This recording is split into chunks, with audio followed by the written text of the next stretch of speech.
Margaret of Greenwich. Book 1 in the Margaret of Greenwich series.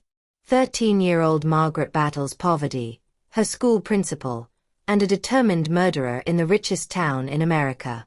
As Margaret's unwanted menstrual celebration party approaches, she seems a typical 13-year-old of a fourth-generation Mormon family.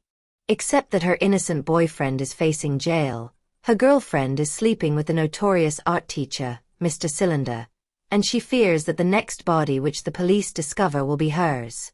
But Margaret has allies too. Wealthy, respectable Aunt Lena, who had been expelled from high school for selling marijuana, a disabled lawyer, her father, the Orisha god Babalue, her spiritual husband, and 13-year-old Randy, who is the love of her life. Introduction. This book is mostly about me and how I was nearly murdered.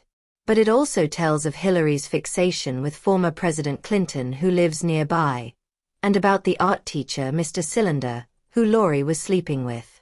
Some events you may already know from Google News. But not the whole story, since no one knows that except me and my husband, which no 13-year-old girl is supposed to have. Not even if she lives in one of those tiny Mormon towns along the Utah/Arizona border. And certainly not in Greenwich, Connecticut, the richest town in America, where my family is one of the poorest. We survive on food stamps, the Mormon food bank, and my father's Social Security disability payments. I get my clothes from the Salvation Army store closest to us, the one across the New York state border in Port Chester. My best clothes are the hand-me-downs from my 17-year-old sister. These were bought before my family's bad luck began, though I'm not complaining. That my family wasn't always like this is also part of my story. And the rest, I must admit, will sound unbelievable but is true. Though if you won't believe me, I can't imagine who you do trust, since my family is fourth-generation Mormon and we attend church religiously, to make a small pun. This is why, in the interest of honesty, I must also state something else.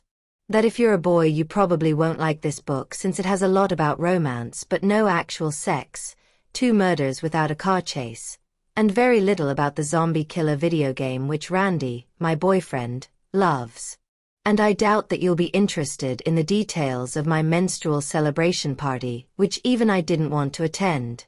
Having said all this, like they say, it's time for me to raise the curtain and present the drama in which fate cast me a leading role.